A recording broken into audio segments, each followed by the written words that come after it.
Hello students, मैं Nitika from HD class chapter 6 class 10 triangle chapter exercise 6.3 के question हम discuss कर रहे हैं, जिसमें क्वेश्चन नंबर 1 एंड 2 हमने प्रीवियस वीडियो में डिस्कस कर लिए थे। इस वीडियो में हम क्वेश्चन नंबर 3 डिस्कस करेंगे। और अगर आप मेरे चैनल में नए हो तो मेरे चैनल को सब्सक्राइब करना ना भूलें और बेल आइकन प्रेस कर लीजिए। जैसे ही न्यू वीडियो अपलोड होगी आपको उसका नोटिफिकेशन मिल जाएगा। तो यहाँ क्वेश्चन नंबर 3 क्या कहता है, diagonal AC and BD of a trapezium ABCD, यानी आपके पास डायगोनल दिया हुआ है ट्रेपीजियम का। ट्रेपीजियम किसे बोलते हैं, जिसके दो साइड पैरेलल होते हैं और दो साइड नॉन पैरेलल होते हैं। क्लियर। तो यहाँ पर ट्रेपीजियम हमने ड्रॉ कर दिया, जिसे पैरेलल साइड है उसका नाम मेंशन किया हुआ है AB is parallel to DC। तो आप AB और DC ही लिखोगे, आप कोई और अपनी तरफ से नहीं दोगे। तो इनके नेम है ABCD, तो ABCD ले लिया आपने with O as a centre point. अब O सेंटर कैसे आ गया, यानी इंटरसेक्ट कर रहा है ये दोनों O पर। ठीक। Using the similarity criteria for two triangle, अगर आपको क्या करना है, किसी भी दो ट्राइंगल को सिमिलर प्रूव करके शो करना है OA upon OC, OB upon OD। ठीक है, यानी कभी हो सकता है क्वेश्चन में जब आपसे क्वेश्चन पूछा जाए ये ना मेंशन किया जाए using a similarity criteria for two triangle show that, आपसे ये पूछा जा सकता है directly show that OA upon OC is equal to OB upon OD। अभी कोई भी दो साइड आपको प्रोपोर्शन में दिख रहा है ना, तो आप पहले सिमिलर प्रूव कर लो। अगर ये सिमिलर हो जाता है तो वो प्रोपोर्शन में है। ठीक है, अब क्वेश्चन राइज होगा कि आप बोलोगे मुझे कैसे पता कि ये सिमिलर में करना है या कुछ करना है। मेंशन होगा कि आपको सिमिलर से करना है, या अगर आपको नहीं आता है कोई मेथड तो आप सिमिलर से कर लो। तो क्वेश्चन बहुत तरीके से आ सकते हैं, आप उसको कैसे करना है वो समझ लो।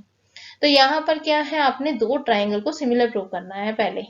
और सिमिलर कैसे प्रूव कर सकते हैं, by AA similarity, by side angle side similarity criteria, और साइड साइड साइड से हम प्रूव कर सकते हैं। लेकिन यहाँ पे साइड कहीं पर भी नहीं दिया हुआ है कि हम साइड को ले सकते हैं, हम एंगल को ले सकते हैं। एंगल कैसे ले सकते हैं, क्योंकि दो जो साइड है वो क्या है, पैरेलल है।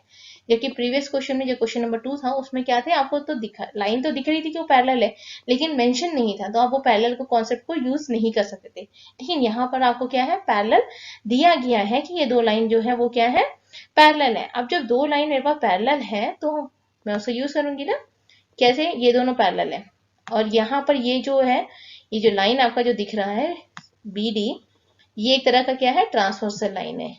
तो ये जो एंगल बनेगा, यहाँ का जो एंगल बनेगा और यहाँ का जो एंगल है, ये दोनों इक्वल होंगे।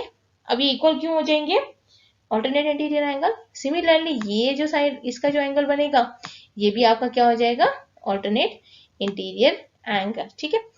और क्या बन सकता है आपका, वर्टिकली अपोजिट एंगल नहीं बन सकता है, ओ जो है यहाँ पर ये आपका क्या है, वर्टिकली अपोजिट एंगल बन सकता है। ठीक है, क्लियर हो गया। तो ये जो कॉन्सेप्ट है लेके कि बाई ए सिमिलैरिटी, हम ये सिमिलर प्रूव कर सकते हैं।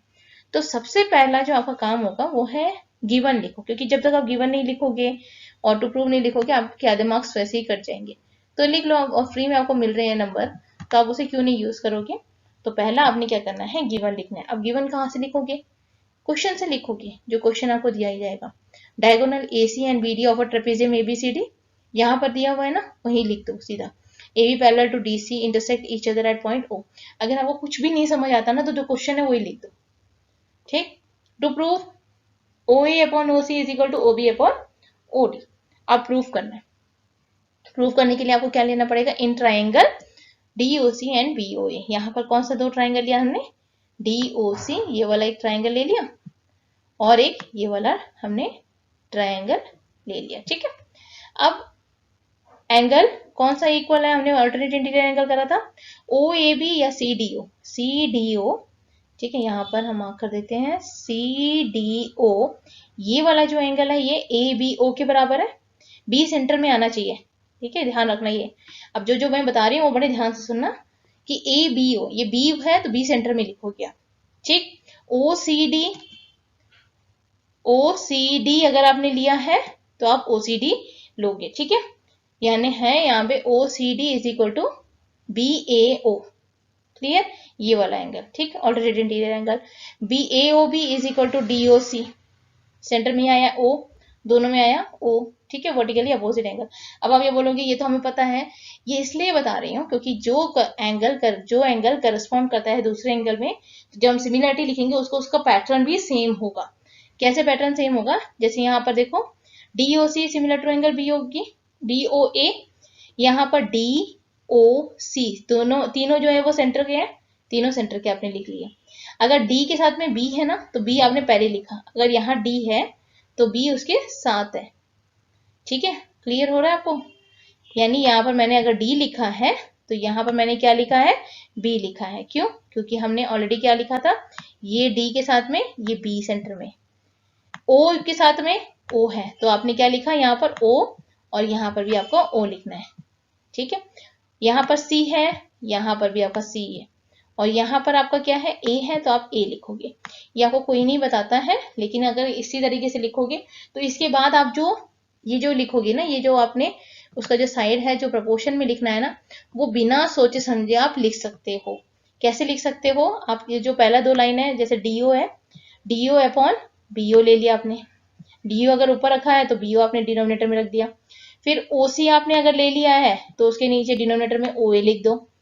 फिर आपने ले लिया DC, पहला और लास्ट का, तो यहाँ भी पहला और लास्ट का ले लो, बिना कुछ सोचे। कोई मिस्टेक इसमें नहीं होगी अगर आपका ये जो फॉर्मेशन है ये आपने बिल्कुल सही बना दिया तो। क्लियर? देन आपने रीजन लिखना है कि आप क्यों प्रोपोर्शनल लिख रहे हो, कि corresponding side of a similar triangle are proportional. So answer लिख दो, DO upon BO is equal to OC upon OA। लेकिन आपने प्रूव तो कुछ और करना है। आपने क्या प्रूव करना है, OA को न्यूमरेटर में रखना है और OC को डिनोमिनेटर में रखना है, तो इसे इंटरचेंज कर दो। कर दिया हमने इसे इंटरचेंज, हेंस प्रूव्ड। क्लियर? कोई प्रॉब्लम आती है आप मुझसे कमेंट बॉक्स में पूछ सकते हो। इंपॉर्टेंट क्वेश्चन है क्योंकि कॉन्सेप्ट बेस है, अगर आप इसको समझ जाते हो तो आपको ऐसे क्वेश्चन जितने मर्जी आ जाए आपको समझ आ जाएगा।